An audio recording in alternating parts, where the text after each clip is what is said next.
il existe un tas de logiciels pour prendre des notes. Mais l'un des plus connus, c'est sûrement Evernote. Donc si vous voulez bien savoir pourquoi Evernote est un des pires choix à faire et pourquoi il faut passer à d'autres alternatives et quelles alternatives choisir, n'hésitez pas à rester jusqu'à la fin de la vidéo. Mais avant de commencer la vidéo, pense à t'abonner à la chaîne YouTube puisque je partage plein d'astuces pour prendre des notes, apprendre efficacement en s'amusant, appliquer ces formations que l'on suit, lire plus de livres, etc. Et j'explique ça dans les vidéos que je fais, mais également dans un e-book que je vous offre gratuitement, que vous pouvez télécharger dans la description. En plus, je vous offre du coaching gratuit. Alors, je le fais pas pour tout le monde. Je verrai s'il y a beaucoup de monde qui le demande. Donc, n'hésitez pas à regarder dans la description pour voir s'il y a encore des places. Ok, imagine que tu installes Evernote.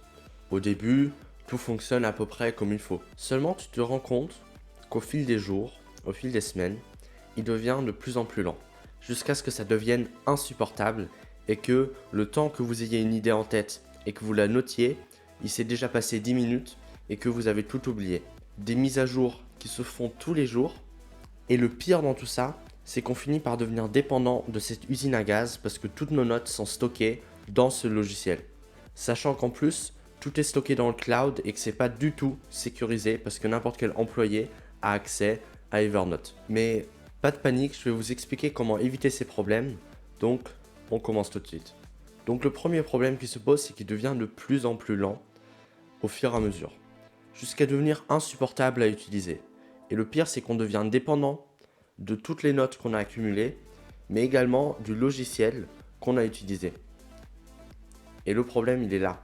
C'est que sur Evernote, on finit par noter tout un tas de choses et on peut bien les classer, etc. Ça, c'est pas le problème. Le problème, c'est que quand on ouvre le logiciel, que ce soit sur l'ordinateur, surtout sur l'ordinateur, mais aussi sur téléphone, eh bien, il prend, je sais pas, 10 minutes, parfois 10 minutes, parfois 2 minutes, mais normalement, un logiciel est censé prendre à peine quelques secondes pour démarrer.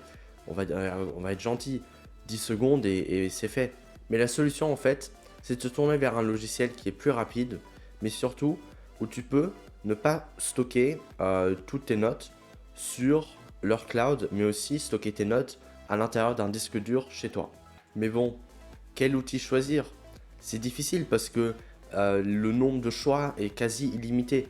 Mais pour ça, j'ai fait une vidéo que tu peux regarder juste ici, où tu vas voir quel système de prise de notes te correspond le mieux.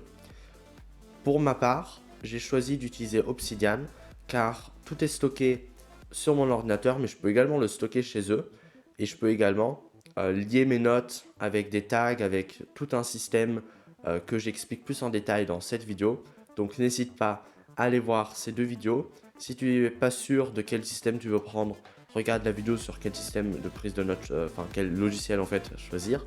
Et si tu sais déjà que Obsidian c'est le bon choix, tout simplement je vous explique quels sont les avantages d'Obsidian dans la vidéo ici. Donc pour connaître le meilleur système de prise de notes, regarde cette vidéo et maintenant c'est à vous de passer à l'action.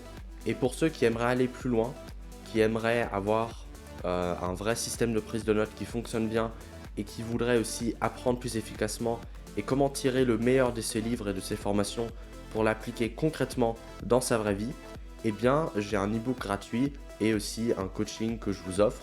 Je ne sais pas encore s'il y a déjà des places si toutes les places sont déjà prises, mais j'espère vraiment que cet e-book va vous aider. Et nous on se retrouve demain pour une nouvelle vidéo. A plus.